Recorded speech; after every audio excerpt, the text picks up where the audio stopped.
Friends of MOR, Friends of Management of Reality. This is our English live podcast on the 23rd of April, 2026. And the topic today is Francisco responds to his critics. Why? Why am I responding to my critics? Because a lot of people concluded that the MOR model was wrong because Trump attacked Iran. And a lot of people got the impression that we had been predicting that Trump would not attack Iran. That's in part because a few shorts circulated here and there where I was quoted as saying that Trump would not attack Iran, except that the second part of my statement was cut out. I said, Trump will not attack Iran unless that is bad for Israel. And well, the news has caught up with us, and more people are realizing that, in fact, it seems like the attack on Iran by Trump is, in fact, turning out bad for Israel. One of the consequences of Trump's attack on Iran is that the Iranian Revolutionary Guard Corps has been strengthened as the true ruler of Iran. And those are the worst fanatics. So that's hardly good for Israel. That's one thing. And the other thing is that Trump is obviously trying to save the Ayatollahs, which is consistent with my interpretation, which is that Trump attacked Iran because he was trapped by his own narrative when he created this diplomatic process before the war, where he would allow the Ayatollahs to continue on as the ruling class in Iran, as the official regime in Iran, if they signed that they would abandon their nuclear program, which was an absurd idea because it had nothing to do with what had produced the crisis, which is that the Ayatollahs were firing on tens of thousands of their own people, killing them, when these people protested that they are being oppressed and that they want to be liberated from the jihadis who have been destroying their lives for half century now. Okay, so it seems like things are aligning now more and more clearly with my interpretation, with the MOR model and the interpretation of the MOR model. But I'd like to make clear why the MOR model should be the logical choice for us to interpret the geopolitical landscape. So that's what I'm going to do today. So today, I'm going to defend what I call the geopolitical theorem, okay? What is a theorem? A theorem, you most often encounter this term in mathematics, but the term has a more general application. It has to do with logic. So a theorem is an argument, the conclusion of which is inescapable. You have to agree with the conclusion. It's a demonstration. Of course, you have to agree with the conclusion so long as you have already accepted the premises upon which it is based. And the premises could be axioms that we all agree are self-evident by inspection, or the premises could be claims of historical fact that we all agree on, because we all believe the evidence is incontrovertible that X, Y, and Z happened, right? So I can say on the basis of X, Y, and Z, which we all agree happened, I'm going to defend the following logical derivation. And if that is done correctly, then the outcome is a theorem. And if you've agreed with the premises and I've produced a true theorem, then you cannot escape the conclusion. It's a powerful thing, a theorem. And I think we should always be trying to produce theorems when we're doing historical interpretation. Instead of just saying, well, this is my opinion and somebody else has a different opinion. No.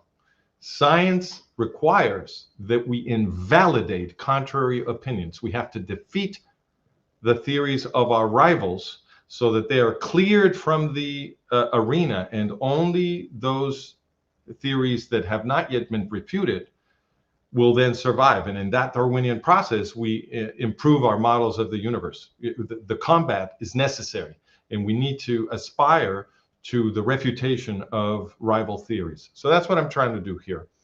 We'll see if I succeed. So I'm going to share my screen with you now to explain what the geopolitical theorem is, and then I will move on to the next issue, which is how has the MOR model performed over the last 50 years? So I'm going to try to be quick about the structure of the geopolitical theorem, and then we can talk about the evidence over the last 50 years. I think that'll be useful. So let's see. First of all, we have, I began with a historical event that I think everybody will agree on, which is that in 1983, the Iranian Ayatollahs produced a terrorist attack in Lebanon. This is the famous attack on the U.S. Marine barracks in Lebanon, and there was a second attack against the U.S. At the embassy. Together, these attacks murdered 258 U.S. citizens. The photo you're looking at right now is a photo taken from afar. It looks almost like a nuclear explosion. The reason is that it was a gigantic explosion, equivalent to several thousand tons of TNT. And it brought the entire U.S. Marine barracks down like a pancake. Okay, this is what it looked like after the explosion. It's truly astounding what happened here. And all of those U.S. Marines, 241 Marines in all, were instantly killed. Most of them while they slept in their bunks. Boys, right? Because these are boys, military age recruits are usually between 18 and 25, most of them, and this is what Ayatollah Khomeini killed. He killed a bunch of American boys. Look at what he did.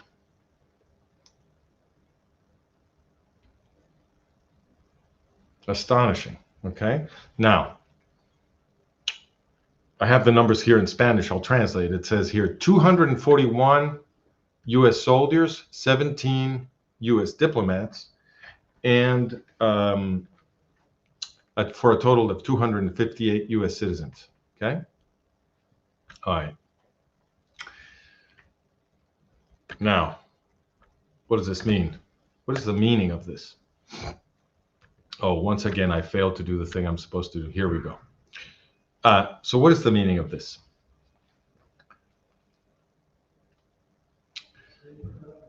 The first aspect of interpretation is to place it in historical context of attacks suffered by the United States. And that context says that the 1983 attack on the U.S. Marine barracks in Lebanon, plus the attack on the embassy, is the biggest terrorist attack ever suffered by the United States until that date, until 1983. Okay, there had never been anything this big in the history of the United States. Another way to measure this is the biggest loss of life in a single day for the U.S. Marines since the World War II Battle of Iwo Jima. Okay, which was a very painful battle for the Marines. They lost, it was a tremendous loss of life. So, what do the two rival models predict in this circumstance, right? So we have the MOR model. MOR says that the U.S. bosses are pro-jihad and anti-Israel. Okay, the MOR model says the U.S. bosses are trying to produce an anti-Jewish genocide in Israel, and they have been supporting jihadi forces in order to achieve that result without appearing to be the ones who are directing it. In other words, the idea here is that they are clandestinely and semi-clandestinely supporting, or at least in a narratively cloaked manner, supporting the jihadis, so that the jihadis will do the dirty work of killing the Jews in Israel, and it will not appear that the U.S. bosses were responsible. Okay, which repeats the structure of we claim that repeats the structure of World War II, because the U.S. bosses were leaders of the eugenics movement, which became German Nazism. So allow me just to tell you where we document that, so you can go read about that if you want. Here we go. So if you go to Management of Reality and you go to the archive and you type there eugenics, you'll see we have an entire article on this. Okay, eugenics before World War II, the US power elite were major sponsors of the eugenics movement, which became German Nazism. So the claim here is that the top fortunes in the United States, the Rockefeller family, the Carnegie network, Thomas Watson from IBM, the Ford family, the Harriman fortune, which was a railroad fortune, and a few other multi-millionaire fortunes in the United States, were strongly financing and supporting the eugenics movement, which is the original ideology of alleged German superiority. Okay? Now, I'm not going to get into the whole history of the eugenics movement right now. If you're interested in it, go read the article. But the point is that these people, who were also responsible for putting Franklin Delano Roosevelt as president in the White House, they supported his campaign. They were sending many millions of dollars to Europe to grow the eugenics movement in Europe, and in particular to Germany, where they turned German eugenics into German Nazism. And then you had appeasement, which was a policy supported by the Western powers that it was not really appeasement. That's what they tell you in school. But in fact, they were promoting Hitler. They were not appeasing him. And we have another article here that you may want to read to get a sense for that. If you go to the archive and you type Chamberlain, remember Neville Chamberlain, Prime Minister of in the British Empire, he became the poster child for what they call appeasement in the 1930s, which basically means, in the interpretation of mainstream historians, appeasement means that the Western bosses were too timid, too stupid to understand, or that they had neither the courage nor the intelligence, neither the courage to stand up to Hitler nor the intelligence to understand his alleged geopolitical genius and so forth. And so every time that Hitler threw a tantrum because he wanted X or Y, the Western leaders, who were supposedly very interested in keeping the peace, would give everything, they would give up everything that Hitler wanted, because they were trying to avoid a European war. Okay, they were trying to avoid a world war. So that's the interpretation you learn in school. But historians, perfectly mainstream historians, by the way, documented a very long time ago, all the way back into the 1980s, publishing in the mainstream history journals, Cambridge and Oxford and so forth, that Neville Chamberlain was in fact a major Nazi. Okay, in private, he was a big fan of Adolf Hitler, and his policy was not appeasement. He was promoting Hitler's conquest of Europe. Okay, so that's a very important context for people to understand what was really going on. Everything I just said about Chamberlain is defended in the article, citing the historians who documented Chamberlain's true ideology. Okay, anyway, so those are the things you want to look at to get the context that I'm discussing. Now, the point is, in World War II, these Western bosses achieved the result of an anti-Jewish genocide by supporting a proxy force, which in this case was the German Nazis, and it appeared to the rest of the world that they had nothing to do with it.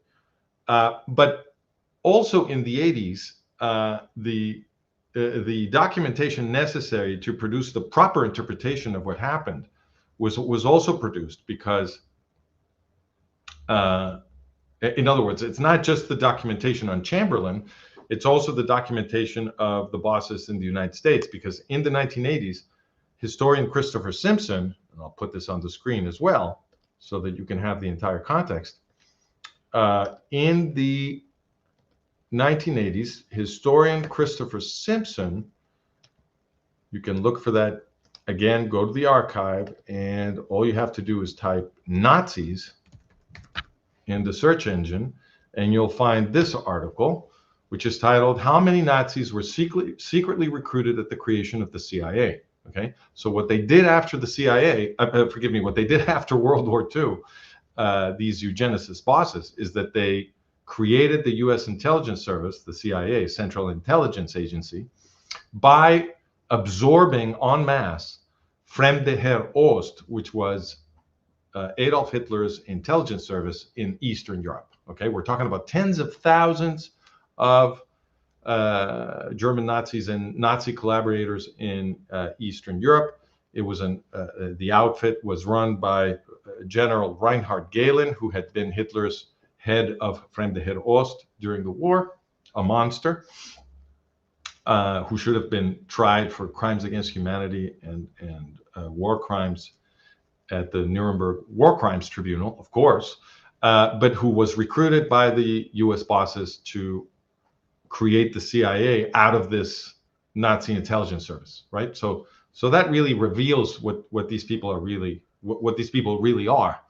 Anyway, so the model for World War II that we defend is that the U.S. bosses wanted an anti-Jewish genocide in Europe, but they didn't want people to understand in the United States and in the rest, ordinary people and in the rest of the West that they were doing this. So they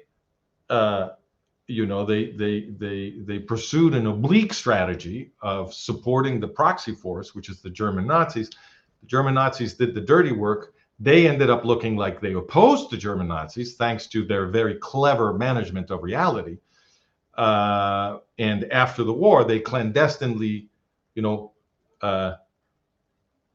took the German Nazis into receivership, right, so to speak, and created their intelligence service with that. And of course, the CIA is where U.S. foreign policy is cooked. So you can expect that U.S. foreign policy in the post-war is going to try to produce another anti-Jewish genocide, right? That's exactly what you would expect from Nazis.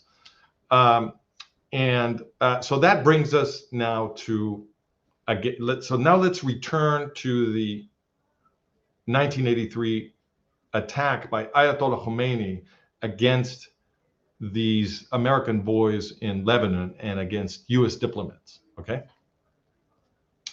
Because that's the event that, in my opinion, demonstrates, again, it's a theorem. I didn't put the theorem article up on the screen. Let me just show you where it is so that you can go read it. So it's this article right here.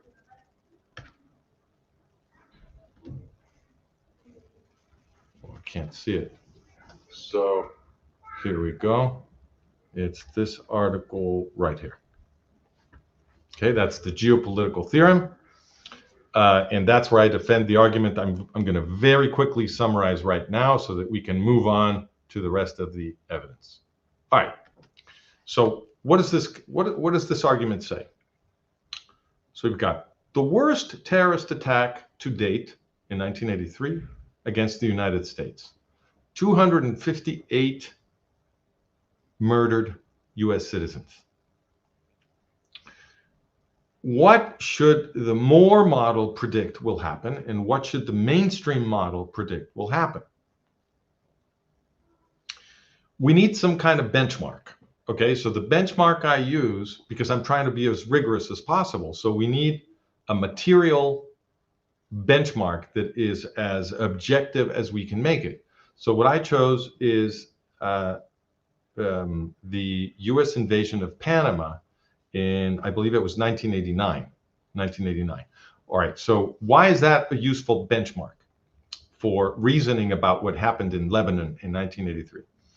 Because the U.S. invasion of Panama was against a country that was not threatening Israel. Okay, Panama was in no shape or form threatening Israel. So we must ask, so the question I ask is, when a country is not threatening Israel, what will the US bosses consider sufficient provocation to go and do regime change in that country? All right. And Panama gives us a clear historical benchmark. In Panama, the U.S. lost one soldier. Now, there's a whole controversy of how that incident happened. But what cannot be said is that Panama attacked the United States. No such thing happened. This was a low-level roadblock incident. Okay, the soldiers were in plain clothes. It was their day off. It seems like they were, the soldiers were with their partners, right? They were, and there was some kind of altercation at the roadblock, and the American soldiers ran away or tried to leave or something like that, and there was some shooting, and one of the soldiers died. Okay, and that was used as an excuse by the U.S. government to invade Panama. All right, so the question is, regardless of how of what exactly happened in terms of U.S. soldiers killed, what we have in the Panama case is that one U.S. soldier killed was sufficient provocation for the United States to go and do regime change in Panama, a country that was not threatening Israel. All right. Now, with that benchmark, we can ask, how many soldiers does Iran need to kill to provoke the U.S. bosses to do regime change in Iran, right? And the answer is mathematical. It's negative soldiers, because at least according to the mainstream model, right? Because the mainstream model says that the U.S. bosses are enemies of jihadism and the best allies of Israel, right? And it says that the U.S. bosses make of Israeli security a top priority, right? So if you adopt that model, then and one U.S. soldier killed is enough to provoke the U.S. bosses to regime change in a country that is not threatening Israel, then in the case of Iran, you have to say, well, they're already provoked. Killing U.S. citizens is completely superfluous, because jihadi Iran announces in public that they want to exterminate the Israeli Jews, right? So the Ayatollahs don't have to kill any U.S. citizens. The U.S. bosses are supposedly already provoked, right? So you can expect regime change at any moment, is what the mainstream model would be obligated to say. And look what happened. The Ayatollahs in 1983 killed 258 U.S. citizens.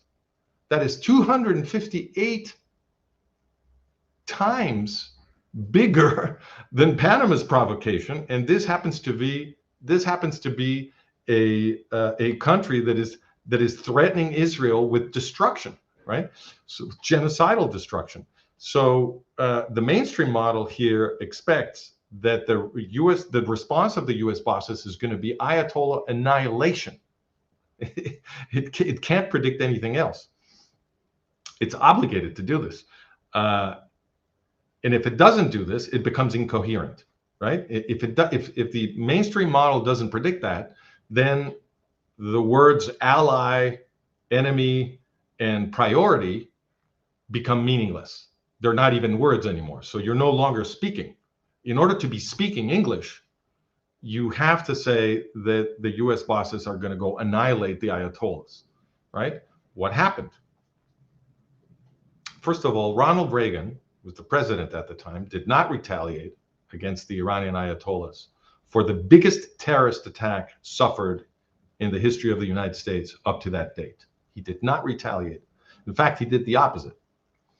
A few months after that attack, Reagan chose to evacuate all US forces from Lebanon, leaving it to Hezbollah, which is the Iranian Ayatollahs.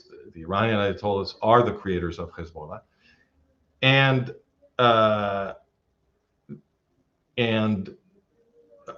even worse than that, we know now, this was discovered in 1986 when the Iran-Contra scandal exploded into the news all over the world. We know that Ronald Reagan was sending billions of dollars in weapons to Ayatollah Khomeini. This is something that nobody could imagine at the time, right? So in 1983, when Ayatollah Khomeini kills all these US boys in Lebanon, nobody could imagine that what was going on at that time is that Ronald Reagan was sending billions of dollars in weapons to Ayatollah Khomeini, right? Nobody could imagine that Reagan was arming the guy killing US soldiers in Lebanon. It was unthinkable. Not only because it was simply unthinkable for US citizens, but also because Ronald Reagan's entire presidential campaign had been predicated on the claim that he was going to stand up to Ayatollah Khomeini, right? The entire presidential campaign had been Ronald Reagan making fun of Carter for being supposedly too timid to stand up to Ayatollah Khomeini, right? So this was unthinkable, and yet that's what was going on. We now know that Ronald Reagan began sending weapons to Ayatollah Khomeini in 1981. And Ronald Reagan continued, this was all done in secret, of course, and Ronald Reagan continued sending secret weapons to Ayatollah Khomeini after that terrorist attack. All of this, the mainstream model is obligated logically to declare impossible. If it doesn't declare this impossible, it is not even a model. You're not even speaking English, because then the words ally, enemy, and priority become meaningless. Okay? The idea that you're an enemy of jihadis, the best ally of Israel, and you're making Israeli security your top priority, all of that becomes incoherent. You're not speaking English. So in order to speak English, you have to say that what happened here is impossible. And that then at least you're speaking English, and it is possible for you to be wrong. Otherwise, you're not even wrong, as Wolfgang Pauli would say. So you have to speak like this in order to at least have the chance of being wrong, to at least be speaking English. But the minute you declare this impossible, then you know that the mainstream model has been refuted. Because if something that already happened is required by your model to be impossible, your model is false. That's the logical consequence. All right. So that's the geopolitical theorem. Now, what I'm going to do next is I'm going to pretend that the geopolitical theorem has not been published. I'm going to pretend that I have not logically destroyed the mainstream model that is always shoved down the throats of Western citizenries, where we are told that the US bosses are supposedly the best allies of Israel and the big enemies of jihadism, right? I'm going to pretend I have not refuted this model. And I will now consider what the policy of the US bosses has been over the last 45 years or so, after Iran-Contra happened, after Iran-Contra was discovered, and see which model best matches the evidence, whether the MOR model or the mainstream model. All right, so let's go there. What's the first thing to consider? Well, the first thing to consider is that immediately after Iran-Contra was discovered in the 1980s, huge scandal, was discovered in 1986, Ronald Reagan came out, he apologized, he told the American public all kinds of lies about why he had done this and so forth. I won't focus on that because we have a whole series. I'll put it up on the screen in case you want to go read it. We have a whole series on Iran-Contra. So if you want more context on that, let me show you where it is. So this is this here is the last article in this that we've published in the Iran-Contra series, which explains Jimmy Carter's role, which is very poorly understood. People always focus on Reagan. They've either forgotten or never understood Jimmy Carter's role in this. But before Ronald Reagan, Jimmy Carter got rid of the Shah and installed Khomeini in power. And this is where we explain all of that. The documentation is impeccable. We have way more information than we need to establish this. And there isn't really a controversy about it. So Jimmy Carter removes the Shah, installs Khomeini, and then the next president, supposedly ideologically opposed and a rival of Jimmy Carter, that's Ronald Reagan, he continues Jimmy Carter's policy by immediately beginning the secret transfer of billions of dollars in weapons to Ayatollah Khomeini and his Iranian jihadis. All right. So that's the series. It begins with the consideration of Ronald Reagan's role. And so that's that. All right. So the thing that is definite here is that right after Iran-Contra was discovered, it was such a tremendous scandal that thereafter it became more difficult for the U.S. bosses to send weapons to Khomeini, right? There's more scrutiny going on. It's more difficult now to support Khomeini with secret weapons. So that context needs to be kept in mind. Our model, MOR's model, says, well, since they're pro-jihadi and anti-Israel, they're now going to find new ways to protect Iranian jihadism and strengthen Iranian jihadism now that they can't send weapons. That's what we would say. The mainstream model would say, well, the mainstream model can't explain Iran-Contra, but we are giving them a freebie right now. So the mainstream model would be forced to say something like, you know, after Iran-Contra, Ronald Reagan and George Bush, Daddy Bush, changed their minds and began opposing jihadism and now really supporting Israel. You know, you would have to say something like that. They had a change of heart. Okay. I don't think it's reasonable to propose that the powerful bosses who are playing the chess game of world power have, you know, these fickle values and goals, and they're constantly changing what their main thrust is. I don't think that's reasonable, but that's what the mainstream model would be forced to say here. Okay, what happened? What happened is that when Iran-Contra was immediately after, or soon after Iran-Contra was discovered, Ronald Reagan supported a UN-mediated ceasefire in the Iran-Iraq war. Okay, the Iran-Iraq war was still raging. It was now a lot more difficult to send secret weapons to Khomeini. And so our interpretation is, well, of course, Ronald Reagan now wanted a ceasefire because now Ayatollah Khomeini was made very vulnerable to Iraqi onslaught. And in fact, the facts bear this out. Ronald Reagan leaned heavily on Ali Khamenei, who in those days was the president of Iran. But remember, in Iran, the president is not the supreme leader. The supreme leader was Ayatollah Ruhollah Khomeini. And Khomeini didn't want to sign the ceasefire, so Reagan was rebuffed, and they kept on fighting.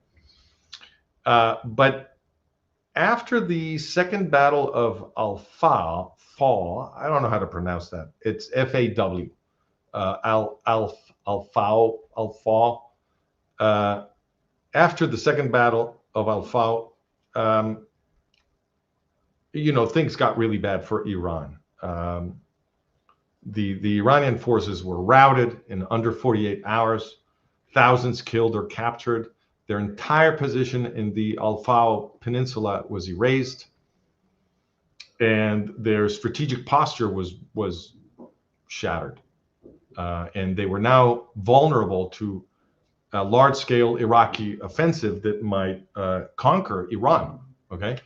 And virtually the entire Iranian military and political leadership concluded that it was insanity to continue fighting because that risked, as I said, an Iraqi conquest of Iran. But Khomeini was nuts. He was a fanatic, and he was the supreme leader. So he refused to sign the ceasefire, which was still being dangled in front of him, and he kept on fighting. So what Ronald Reagan did in April of 1988 is that he launched a major attack against the Iranian Navy, which is called Operation Praying Mantis. And 2 months after that, Khomeini finally signed the ceasefire, which he described as, quote, drinking the cup of poison, unquote. So how do the two rival models interpret all this? So Well, as I said, the mainstream interpretation is that the U.S. bosses switched to an anti-jihad and pro-Israel policy, and that's why they attacked Khomeini with Operation Praying Mantis. Right? That would be the mainstream interpretation.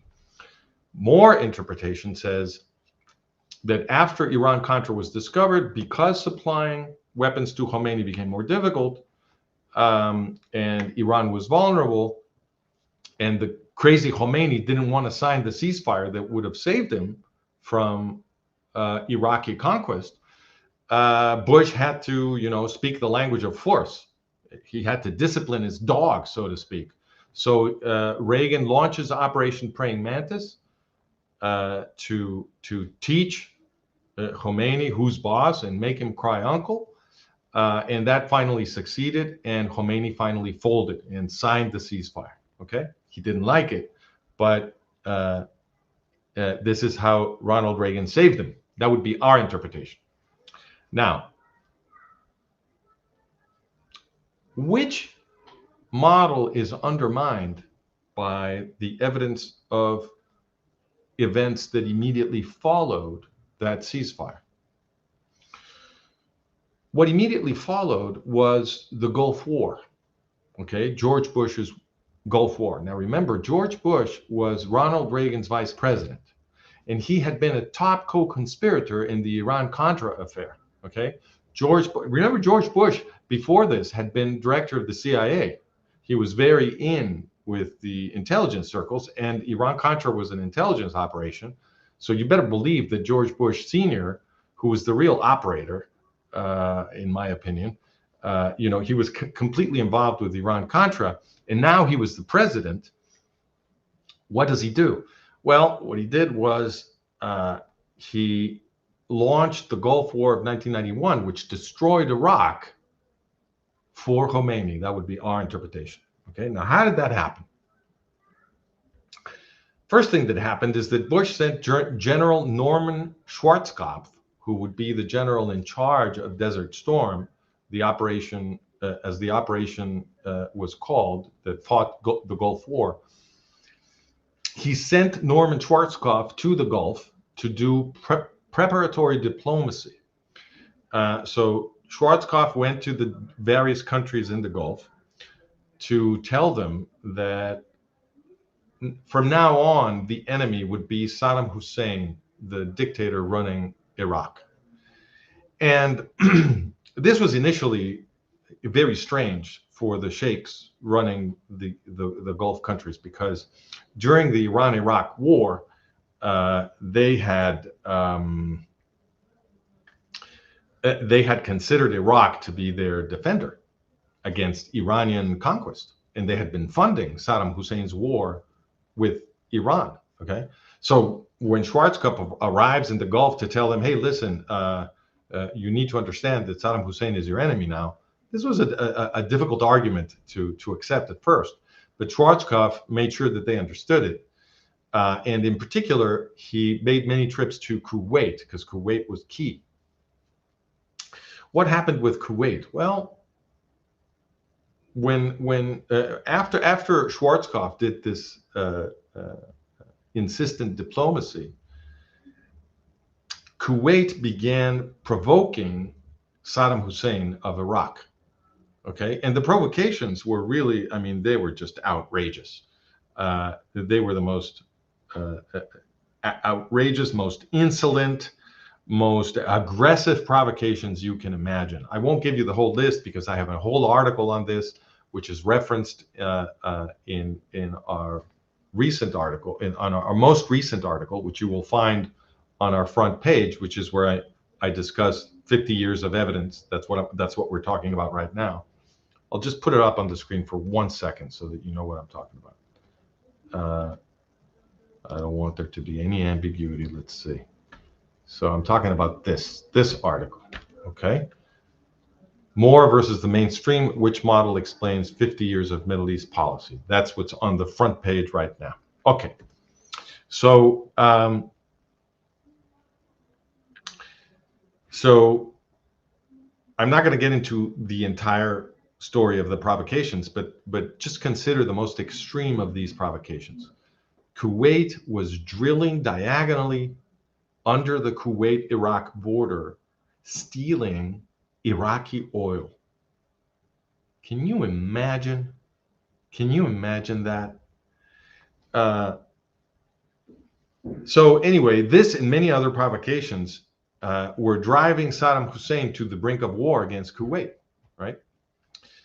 Now, Milton Bjorst, a journalist who published what I'm going to talk about in a second in the New Yorker as a series of articles, which he then collected into a book called Sandcastles, reports that in his conversations with the sheikhs of Kuwait, the sheikhs who run Kuwait after the Gulf War, these sheikhs told him that the U.S.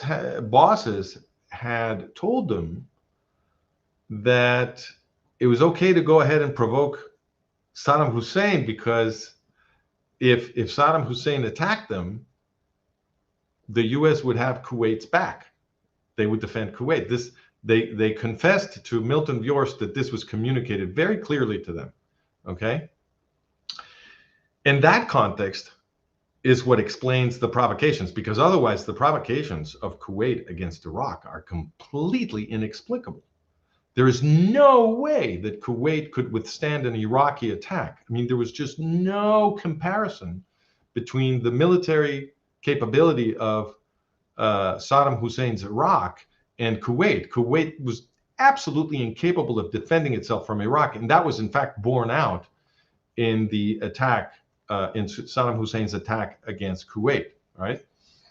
So that's one part of the context. The other part of the context is that as the provocations of Kuwait against Iraq escalated, and Saddam Hussein felt like he was being left no choice but to attack Kuwait, he called the U.S. ambassador, whose name was April Glaspie, for a meeting to try to understand what the U.S. position was on all this, right? Because, I mean, if you are governing a country that is a fifth-rate power in the Middle East, like Iraq, you got to be worried about what the U.S. bosses allow and don't allow, right? So he calls the U.S. ambassador for a meeting to understand what the U.S. position on all this is. And April Glaspie says to Saddam Hussein, and I quote, "We have no opinion on the Arab-Arab conflicts like your border disagreement with Kuwait." End of quote. Now, this is very clear diplomatic language. It usually doesn't get this clear, but this is crystal clear. What April Glaspie was telling Saddam Hussein was that the U.S. government would not object to an Iraqi attack against Kuwait. That's exactly what this means. I repeat, quote, "We have no opinion on the Arab-Arab conflicts like your border disagreement with Kuwait," unquote. Saddam Hussein was getting ready to attack Kuwait. Everybody understood it. And that was the reason he had called the U.S. ambassador for a meeting. So the communication here is perfectly clear. So what happened next? Well, Saddam Hussein, believing that his attack on Kuwait had been green-lighted by Uncle Sam, attacked Kuwait. And then immediately George Bush, Daddy Bush, George Bush Sr., used Saddam Hussein's attack on Kuwait as the excuse to go and destroy Iraq, which I remind you was Iran's regional rival. It was Iran's regional rival and also the ideological alternative for the Muslim world. Okay, so there were two big systems competing for prestige in the Muslim world. One was jihadism, and the other one was secular fascism, Baathism. And Saddam Hussein was the major representative of Baathism, secular fascism, right? So what the U.S. did is it went and destroyed the alternative to jihadism. Now, for anybody paying attention, everything I just said was stated openly, all right? Zalmay Khalilzad, the author of this entire strategy, said publicly that the goal was, quote, "strengthening Iran and containing Iraq," end of quote. All right. He said that in a position paper that he elaborated for the George Bush transition team when George Bush was getting ready to take power. And then he publicly defended the same idea in an article that he wrote for the Los Angeles Times. Immediately after this, Khalilzad became George Bush's Assistant Undersecretary of Defense for Policy Planning in 1990. And the next year, the Gulf War followed. Okay. Now, of course, Khalilzad's argument was a need to balance forces in the Middle East and blah, blah, blah, whatnot, bullshit. But the truth of what they were doing is obvious in the result, because there was zero balance in the result. Okay. Iraq was destroyed and contained while Iran recovered. Jihadi Iran recovered. All of this is once again neatly consistent with the MOR model, right? The Iran-Contra exposures first make it much harder for the US bosses to send weapons to jihadi Iran, so the US bosses adapt. First, they support a ceasefire to forestall an Iraqi conquest of Iran. When Khomeini's refusal to sign risks ruining this Hail Mary move, Reagan cracks the whip with Operation Praying Mantis and forces Khomeini to sign. And then the US bosses go and fight the war against Iraq for Khomeini. They get Kuwait to provoke Saddam Hussein so they can produce an excuse that Western audiences will kind of understand. And then they go ahead and they destroy Iraq, making jihadi Iran regionally secure. How will the mainstream model explain this evidence? I really don't know. I'm happy to hear anybody try, but I really can't see how they're going to do it. What happened next? Let's keep moving forward. What happens next is Bill Clinton. Okay, that's the next president. In office from 1993, Bill Clinton paid billions to continue Bush Sr.'s policy. Once again, don't accept the official story that there's anything like the Democratic and Republican parties. These are the same people. It's all a show. They're always pursuing the same policy. Bill Clinton followed George Bush's policy, which had been Ronald Reagan's policy, which had been Jimmy Carter's policy. It's all pro-jihadi through and through. So what did Bill Clinton do? He paid billions to continue destroying Iraq, to keeping Iraq contained, while jihadi Iran recovered. Now, about this, you really need to see this. Well, you know what? The sound is not very good, so I'm not gonna play it. But you can go to the article, and we have the video embedded of the what do you call this? The interview that Madeleine Albright gave to 60 Minutes while this was going on, while the Clinton policy to contain Iraq was going on. And Madeleine Albright, Secretary of State, when Leslie Stahl asked her, hey, look, it is estimated that 500,000, 500,000 Iraqi children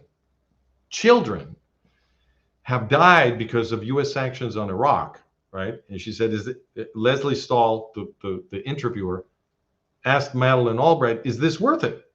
Is it worth it to kill 500,000 children?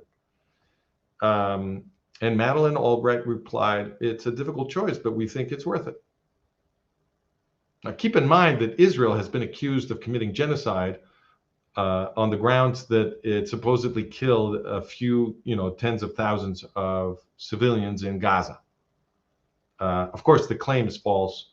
Hamas already made clear that the claim was false because they published that they're going to be paying tens of thousands of pensions to tens of thousands of widows of Hamas terrorists, thereby demonstrating that the people that Israel was killing were terrorists and not civilians. It's the same kind of number. We're talking about tens of thousands. So it was always false. But on the basis of that false claim, Israel was accused of genocide. Nobody accused the US bosses of committing genocide on the basis of 500,000 Iraqi children killed. All right. So this is revealing of how your reality is managed. When Israel is not involved, a completely different standard is applied.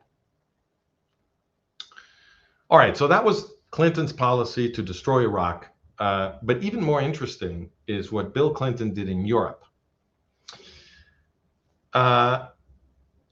In the civil wars that were then happening in Yugoslavia in the 1990s, in the former Yugoslavia, the Western audiences were gaslighted with the claim that supposedly the Serbs were committing genocide against Muslims in Yugoslavia. And Western audiences were told that the Muslim leader that the Serbs were fighting, Alija Izetbegovic, was supposedly a tolerant, democratic multiculturalist. Okay? Now, the Western intelligence services were not confused about who Alija Izetbegovic really was, because Alija Izetbegovic was infamous in Yugoslavia. Back in the 1970s, he had published a book titled Islamic Declaration, where he expressed his admiration for the Iranian regime of Ayatollah Khomeini and called for the ethnic cleansing, the genocide of non-Muslim populations in Bosnia. The content of that book was, of course, completely misrepresented in the Western media, but I've read the entire book, and I have an article which I reference from our latest piece. You can go read that too, where I analyze the contents of Izetbegovic's book with direct quotes from the book, if you're curious. Izetbegovic's objective was to create in Europe a purist Islamic state under Sharia law in imitation of Iran. In 1983, the Yugoslav government had condemned Izetbegovic to 14 years in prison for preaching civil war in Yugoslavia. That sentence was reduced to 5 years, which meant that Izetbegovic was out of prison just in time to compete for the presidential elections in Bosnia of 1990. And he republished his genocidal text, Islamic Declaration, as campaign platform. So obviously, non-Muslim populations in Bosnia were terrified, and that contributed to the outbreak of the Yugoslav civil wars. Now, I remind you, in those civil wars, the Serbs, first the Bosnian Serbs, and then all the Serbs, were represented as the genocidal aggressors. How reasonable was that claim? Well, here's a dramatic fact. Fikret Abdic, the leader of the Muslims who were not jihadis and who didn't agree with Alija Izetbegovic, who were in fact the majority of Muslims in Bosnia, he fought alongside the Serbs. If the Serbs had been exterminating the Muslims, how could the biggest bloc of Muslims had been fighting with the Serbs? Absurd, right? But Western audiences were never, this was reported in a couple of places, and then they stopped talking about Fikret Abdic and his followers, because if they talked about this, nobody would believe the story they were being told about the supposed genocidal attack of the Serbs against the Muslims. Now, I have disputed the official story on the Yugoslav civil wars elsewhere. I also give you the link to that. I'm not going to get bogged down in on that here. But the point here is that one of the most important accusations against the Serbs was the claim that they had committed a massacre in the city of Srebrenica, which was supposed to be a UN safe haven protected by UN peacekeepers, which in this case, blue helmets, which in this case were Dutch soldiers. Okay. Now, when that accusation was made, the Dutch government had a lot of egg on its face because they were the ones supposedly protecting Srebrenica. So if there was a massacre there, they're responsible. So the Dutch government ordered an investigation into its own responsibility for what had allegedly happened in Srebrenica and produced a massive report. One element of that report was an addendum authored by, I don't know how to pronounce his name. I think it's Says Wiebes. His last name is Wiebes. That's how I'm going to pronounce it. And his study called Intelligence and the War in Bosnia, 1992-1995, the role of intelligence in security, was produced after the Dutch government gave him unfettered access to all of the intelligence archives of Dutch intelligence. And what Wiebes found, so what was accidentally revealed in Wiebes's investigation, was that Iran, Turkey, and various Islamist networks had participated during the Bosnian War of the 1990s in an operation to smuggle weapons and jihadi fighters into Bosnia for Alija Izetbegovic. Okay, and the U.S. was allied with Ayatollah Khomeini to do this.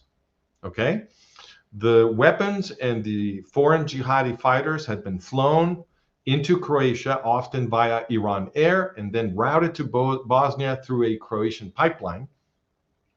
And the U.S. intelligence was aware of these flights and allowing them to proceed by diverting NATO AWACS surveillance aircraft or ignoring suspicious activity.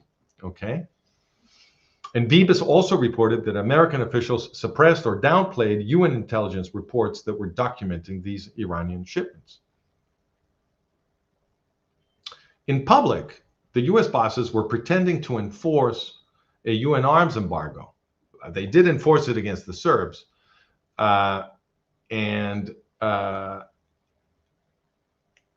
they were not enforcing it, obviously, against Alija Izetbegovic. They were arming Alija Izetbegovic and also fattening his ranks with jihadi terrorists from other parts of the world. Many of them were Afghans, as they call them. In other words, jihadis who had cut their teeth in the jihadi program that the same US bosses had created to produce jihadism in Afghanistan. All right. Now, this study by says Wiebes caused such a scandal in the Netherlands that the Dutch government resigned. Can you imagine this? Can you imagine this? The Dutch government resigned.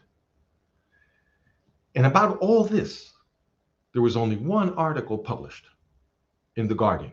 It was an honest article, but it was the only one. This article forthrightly described, and I quote, the secret alliance between the US Pentagon and radical Islamist groups from the Middle East, end of quote. Calling a spade, the title of that Guardian piece reads, quote, America used Islamists, that is to say jihadists, to arm the Bosnian Muslims, end of quote. And the Guardian recognized the historical significance of the Wiebes report, calling it, quote, one of the most sensational reports on Western intelligence ever published, end of quote.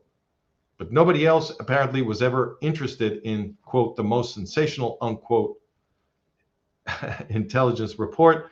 And it was just not reported anywhere else. And the Guardian never mentioned it again.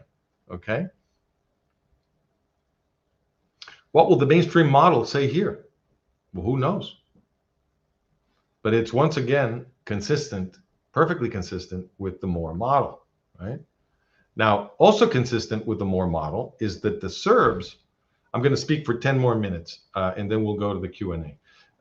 Something else that is consistent with the MOR model is that the Serbs are the traditional defenders of Western civilization against jihadism, okay? They are the ones who stopped the Ottoman jihadis at the gates of Vienna and in the Balkans, and saved the West from Ottoman conquest. All right, they were very important when John III Sobieski, the Polish king that saved the West, rode down from Poland to defend Vienna. The Serbian soldiers were key in that battle, and they were also key in the whole military frontier created by the Austrian Empire in what is called the Krajina, which means military frontier, in what is now Croatia. That was all settled with Serbs because they were the best soldiers to fight against the Ottoman efforts to conquer Europe. Okay, so the Serbs are the traditional defenders of the West against jihadism, and in World War II, although this has been submerged by mainstream historians, but there's no controversy over this, the Serbs were the only population in Europe to defend their Jewish compatriots en masse from the Nazis. Okay, so of course, if the US bosses are pro-jihadi and anti-Jewish, they're going to want to go destroy the Serbs, and that's what they did. What happened another thing that happened in the 1990s, at the same time that Bill Clinton was destroying the Serbs in Yugoslavia, is that Bill Clinton put his seal on a process that had begun with George Bush, with Daddy Bush. And that's called the Oslo peace process. Okay, so what Daddy Bush did was he threatened the Israelis with the loss of economic and military support if they didn't start negotiating with PLO Fatah. And he got the negotiations started at the Madrid Peace Conference in 1991. And then that becomes the Oslo process negotiations, which then Bill Clinton sealed in 1993 with the signature of the Oslo I Accord. Okay. Now, what are the interpretations of the two models here? The mainstream model says that the disturbances of the First Intifada revealed widespread Arab-Palestinian suffering and broader Arab-Muslim ill-feeling towards Israel because of it. So the best way to protect Israel was to bring about local and regional peace in one blow by giving PLO Fatah, the alleged moderates among Arab Palestinians, their own state from territory carved out of Israel, hence Oslo. The MOR model says that this was Oslo was a deliberate attack on Israel meant to give the Jew killers a militarily strategic territory of the Jewish state. And that the First Intifada was just the narrative excuse to get this done. Okay. You can read the article to see how we support that interpretation, but the most important pieces of evidence here are two. PLO Fatah, the organization that was brought in here into Israel to occupy that militarily strategic territory in Judea, Samaria, and Gaza, the organization we now call the Palestinian Authority, that was created as a continuation of the German Nazi final solution. Okay, it was created by Haj Amin al-Husseini, founding father of the Arab Palestinian movement, and also one of the top leaders of the German Nazi final solution in Europe. Okay, he was partner with Adolf Eichmann. Most people, well, people who know a little bit about World War II have heard about Adolf Eichmann, but most people are still ignorant about Haj Amin al-Husseini's role in the Shoah. Anyway, this guy, Husseini, top leader of the Shoah, is the creator of Al-Fatah, the governing core of PLO Fatah. He was a mentor to Yasser Arafat and Mahmoud Abbas. Okay. So that's a key piece of evidence. And the other key piece of evidence to interpret what happened here is that PLO Fatah is the creator of jihadi Iran. All right. PLO Fatah had a state within a state in Lebanon in the 1970s, right before the Iranian Islamic Revolution. And during those years, they were training and arming Ayatollah Khomeini's guerrillas that would fight the Islamic Revolution in Iran and put Khomeini in power.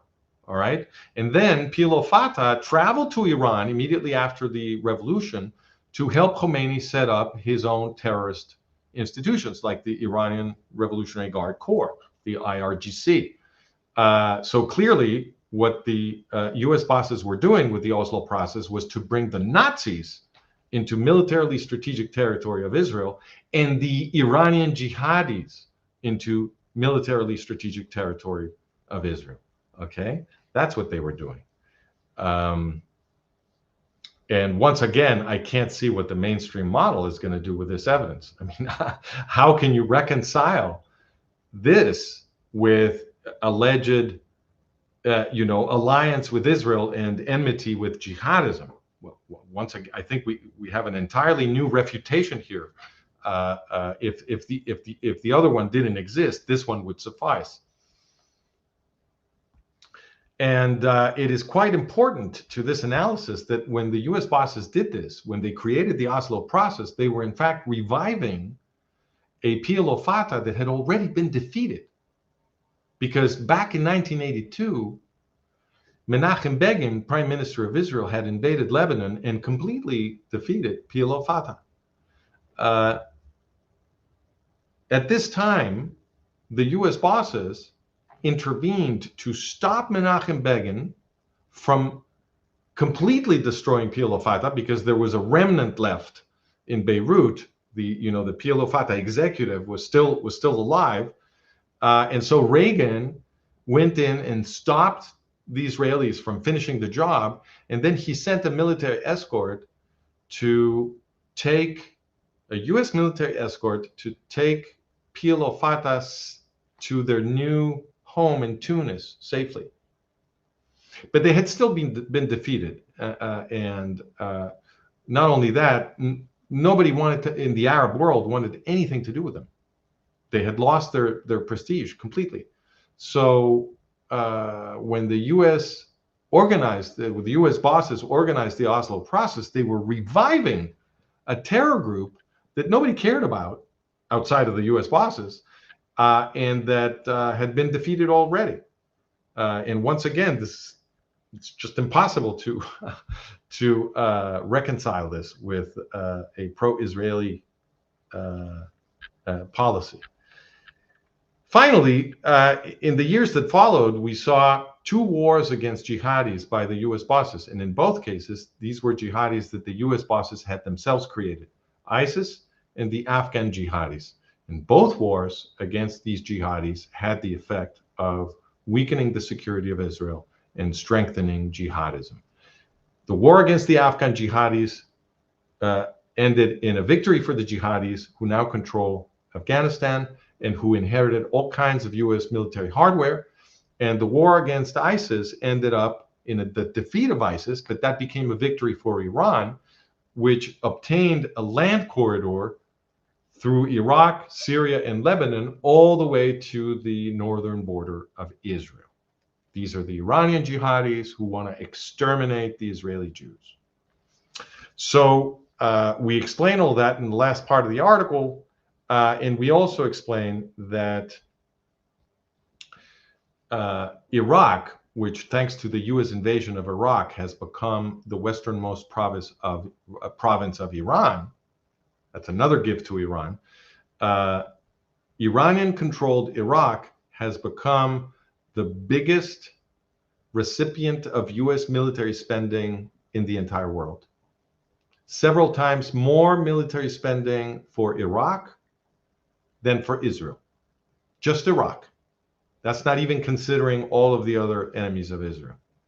So for those people who think that if the U.S. sends some weapons to Israel, that somehow demonstrates that the U.S. bosses are allies of Israel, think again. You have to do the algebraic sum. And when you do that, the enemies of Israel are actually getting a whole lot more military spending from the U.S. than Israel is. Okay? Whether they can use this effectively or not is another question. We are not talking about whether that's enough for them to defeat Israel. We're talking about what this reveals about the intentions of the U.S. bosses, right? The U.S. bosses can be hell-bent on destroying Israel, and their chosen proxy, the Muslims, could be too incompetent for them to get the job done so far, right? But we're discussing the intentions of the U.S. bosses. All right, so that's the last almost half century of policy. We argue it is completely consistent with the MOR model and radically inconsistent with the mainstream model. I'm going to leave it at that, and we will go to questions and answers. Now, there's a few questions here, but I'm out of time. So if you guys who posted some questions here would like them answered, please become a paid subscriber, and I'll see you in the Q&A. I'll be more than happy to interact with you in person. Thank you for joining us. I will see you next Thursday on our next English Live podcast. This has been The Management of Reality.